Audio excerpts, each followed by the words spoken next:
नमस्कार। आज हम हिमाचल प्रदेश हाई कोर्ट के एक हाल के फैसले पर बात कर रहे हैं।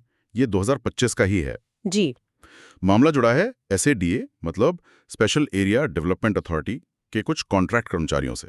हाँ, ये लोग अपनी रेगुलराइजेशन की सही तारीख के लिए कोर्ट गए थे। सही। हमारे पास ये कोर्ट का फैसला है। तो बात ये थी कि ये जो याचिकाकर्ता थे ये कई साल से मतलब सालों से कॉन्ट्रैक्ट पर थे जी। और वे चाहते थे कि जब उन्होंने सरकारी पॉलिसी के हिसाब से 6 साल पूरे कर लिए तो उन्हें तभी से यानी 1 अप्रैल 2013 से रेगुलर माना जाए, बिल्कुल। न कि 2015 से जब उनके लिए पोस्ट्स मतलब पद फॉर्मली बनाए गए। हाँ, वही। तो चलिए इसी को थोड़ा खोलते हैं। उनका दावा क्या था, फिर सरकार ने क्या कहा और सबसे जरूरी कोर्ट ने क्या स्टैंड लिया, खासकर ये जो एडमिनिस्ट्रेटिव डिले मतलब प्रशासनिक देरी वाली बात है उस पर। हाँ, ये अहम है।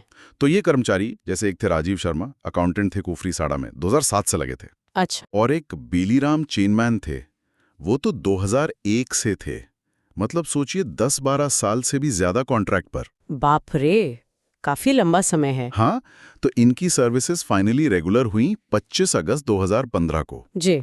पर उनका कहना था कि देखिए सरकार की एक पॉलिसी आई थी 4 अप्रैल 2013 को। हाँ, वो पॉलिसी थी। उसके हिसाब से जिन्होंने 31 मार्च 2013 तक 6 साल कॉन्ट्रैक्ट पर पूरे कर लिए थे, जी। उन्हें अगले ही दिन 1 अप्रैल 2013 से रेगुलर कर देना था। बिल्कुल, और ये सभी लोग ये शर्त पूरी कर रहे थे। हाँ, सब एलिजिबल थे उस हिसाब से। लेकिन यहीं पेंच था।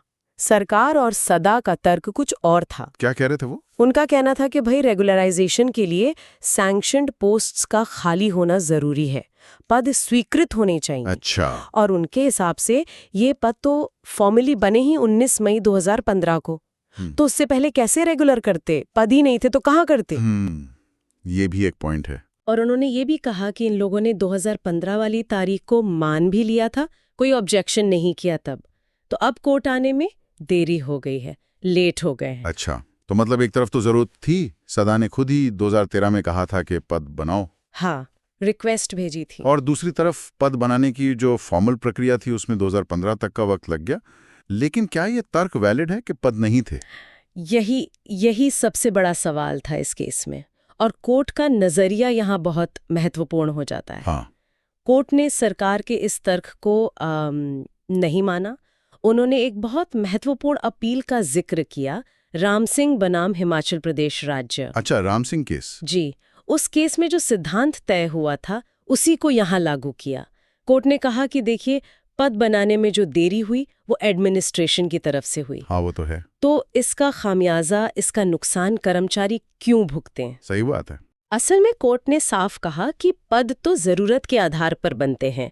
मतलब जैसे राम सिंह केस में कहा था कि सैंक्शनड पोस्ट्स कोई आसमान से नहीं टपकती। हाँ, ये लाइन मैंने पढ़ी थी। जी। जब जरूरत है, लोग सालों से काम कर रहे हैं, पॉलिसी के तहत योग्य भी हैं, तो सिर्फ इसलिए कि कागजी कार्रवाई में मतलब पद बनाने की फॉर्मेलिटी में देर हो गई, इस वजह से उन्हें रेगुलराइजेशन से वंचित रखना ये तो गलत है। कोर्ट ने इसे गलत माना। बिल्कुल। कोर्ट ने इसे एक तरह का शोषण और अनुचित श्रम व्यवहार माना, अनफेयर लेबर प्रैक्टिस। कहा कि ये संविधान के आर्टिकल 14 और 16 का उल्लंघन भी है। अच्छा, समानता और अवसर की समानता का। हाँ, क्योंकि आप योग्य कर्मचारियों को स्थायी कर्मचारियों वाले फायदे सिर्फ इसलिए नहीं दे रहे क्योंकि आपकी अपनी प्रशासनिक प्रक्रिया धीमी थी। और वो जो देरी वाली बात सरकार ने उठाई थी कि याचिकाकर्ता देर से आए। कोर्ट ने माना कि कर्मचारी अक्सर अपने एम्प्लॉयर के सामने मतलब नियोक्ता के सामने थोड़ी कमजोर स्थिति में होते हैं। हाँ, वो तो है। हो सकता है वो एकदम से कोर्ट जाने में हिचकिचाएं।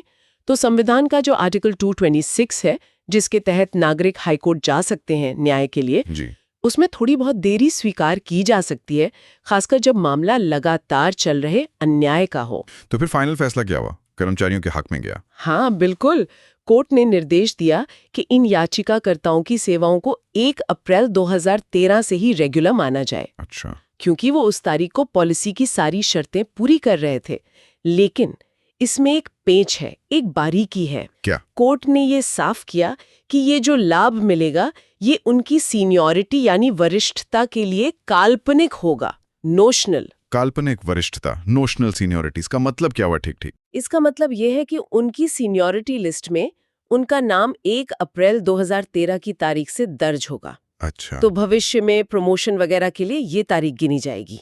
ये उनके लिए अच्छा है। हाँ, ये तो बड़ा फायदा है आगे के लिए। जी, लेकिन उन्हें 1 अप्रैल 2013 से लेकर उनकी जो असल रेगुलराइजेशन की तारीख थी, यानी 25 अगस्त 2015, हाँ, उस बीच का पीरियड। उस बीच की अवधि के लिए कोई पिछला बकाया वेतन मतलब एरियर्स या कोई और मॉनेटरी बेनिफिट नहीं मिलेगा। अच्छा, तो पैसा नहीं मिलेगा उस पीरियड का। नहीं, ये अक्सर कोर्ट्स करती हैं कर्मचारी के अधिकार और सरकार के खजाने पर पड़ने वाले बोझ के बीच एक बैलेंस बनाने के लिए। समझ गया।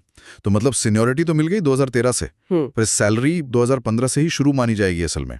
मोटे तौर पर हाँ, यही मतलब है। तो इस पूरे विश्लेषण से जो मुख्य बात निकल कर आ रही है वो ये है कि एडमिनिस्ट्रेटिव सुस्ती, हाँ, जैसे पद बनाने में देरी हो गई जी, ये उन कॉन्ट्रैक्ट कर्मचारियों के अधिकारों पर भारी नहीं पड़ सकती जो पॉलिसी के हिसाब से रेगुलर होने के हकदार बन चुके हैं। बिल्कुल सही। जरूरत और पात्रता पहले आती है, कागजी औपचारिकता बाद में। कोर्ट का यही स्टैंड था। और ये मामला ना एक बड़ा सवाल भी खड़ा करता है कि ये जो प्रशासनिक प्रक्रियाएं हैं और जो कर्मचारियों के मौलिक अधिकार हैं, खासकर उन लोगों के जो लंबे समय से मतलब टेम्परेरी रोजगार में है, उनके बीच सही संतुलन कैसे बने। ये तो सोचने वाली बात है। जी, ये सरकारी विभागों की जिम्मेदारी पर भी रोशनी डालता है कि सिर्फ जरूरत पड़ने पर कॉन्ट्रैक्ट पर लोग रख लेना काफी नहीं है। सही। जब जरूरत स्थायी हो, पॉलिसी भी हो, तो उन्हें स्थायी करने के लिए टाइम पर एक्शन लेना भी जरूरी है। वरना ये सवाल तो उठेगा ही कि सिस्टम की देरी का बोझ हमेशा कर्मचारी ही क्यों उठाएं। बिल्कुल, काफी अहम मुद्दा है।